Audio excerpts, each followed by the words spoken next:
The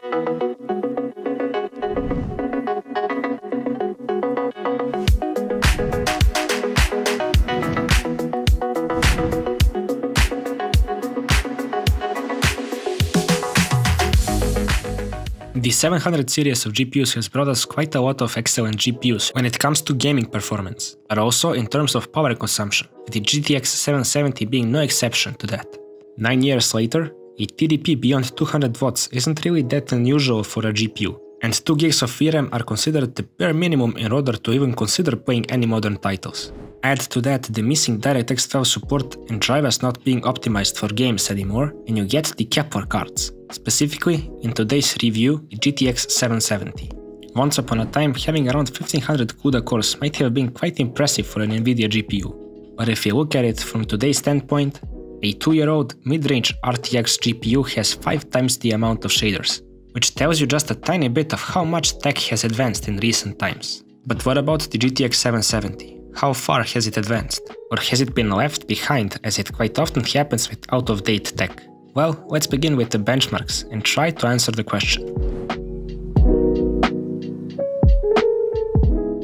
First up is one of the most demanding games from 2018, namely Kingdom Come Deliverance, which on the 770 can be played using the high preset and Full HD resolution, with the FPS not really hitting above 30 all of the time. So I believe by adjusting some of the settings you can improve the frame rate. It's no big hit on the visual quality. I used the high preset to show off that the 770 does have decent power, and it's not really a surprise that the GPU struggles here, as many more powerful GPUs have struggled as well in this game.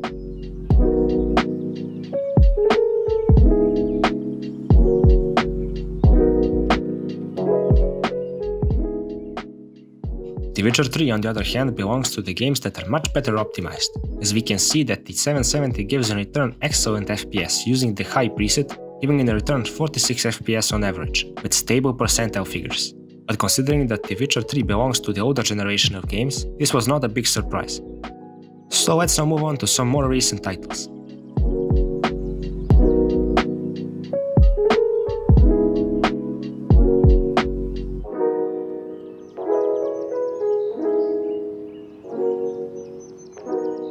Days Gone is the perfect example of a great PS4 port, as it runs on quite a lot of older GPUs quite well, and we can see that the 770 does a decent job running the game at 1080p with the medium preset selected. There's not really much to complain about here. Seems like even a few settings can be turned up, considering the stable average of almost 50 FPS.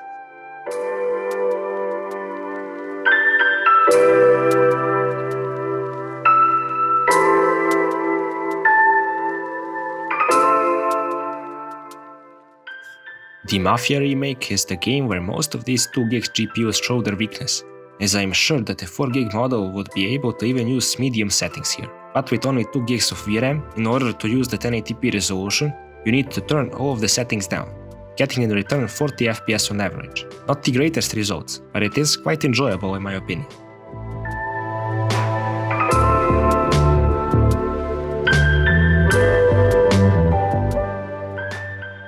Moving on to the most recent game on the benchmark list, with Dying Light 2 running surprisingly well, although in order for you to use these settings, you need to turn on the FSR mode and set it to ultra quality. That will help you get to the 35 to 40 FPS region, and doesn't affect the visual quality that much.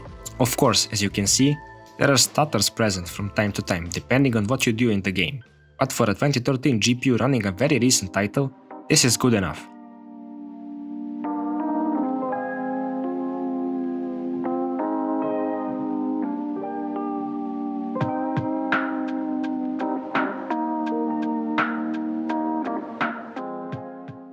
Dirt Rally 2 doesn't require to be talked about that much.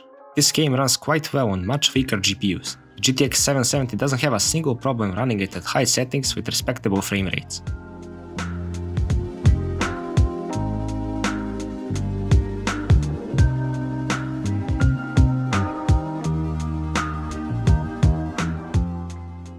I don't really understand what's going on with Doom Eternal and the Kepler cards. Every single card from the 600 and 700 series I tested had terrible performance in Doom Eternal, despite being reasonably powerful to handle the game, and no amount of tweaking the settings can help you out here.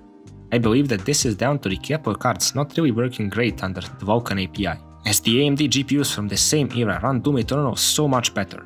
As you can see, the GTX 770 fails to run the game at decent settings and frame rates, despite the dynamic resolution rendering the game at half of 1080p almost all of the time.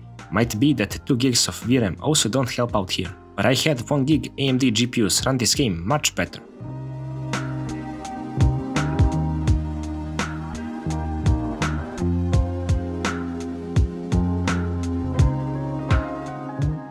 Hitman 3 is a type of game where having above 30 FPS is quite playable. That's exactly what the GTX 770 can offer at the Full HD resolution and all the settings turned all the way down.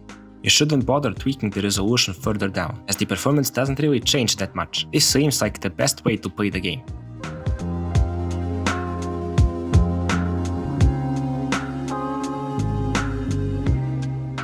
I have tried running Horizon Zero Dawn at 1080p, but the frame rate wasn't really the best, dropping under 30 FPS quite a lot. Then I decided to switch to 720p and for some reason the game started stuttering and producing all sorts of glitches while playing.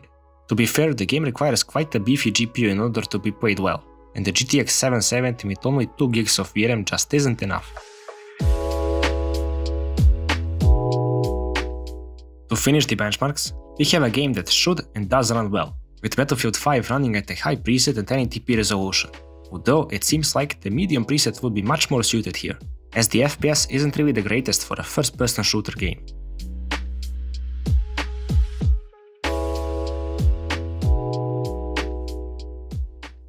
You might be wondering why I didn't test out some of the more recent titles. Titles like Elden Ring, Far Cry 6 and so on. Well, all the titles have one thing in common. They require full DirectX 12 support, which the Kepler cards cannot offer. On the other hand, no new drivers being released are also causing some problems in the newer titles, with some of them not being able to launch.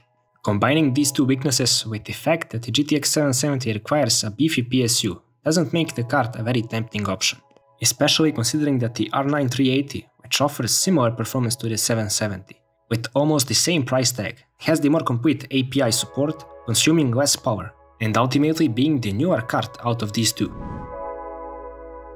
So if you're looking for a decent card at the price point of around $50 to $60, go with the R9 380 instead of the GTX 770.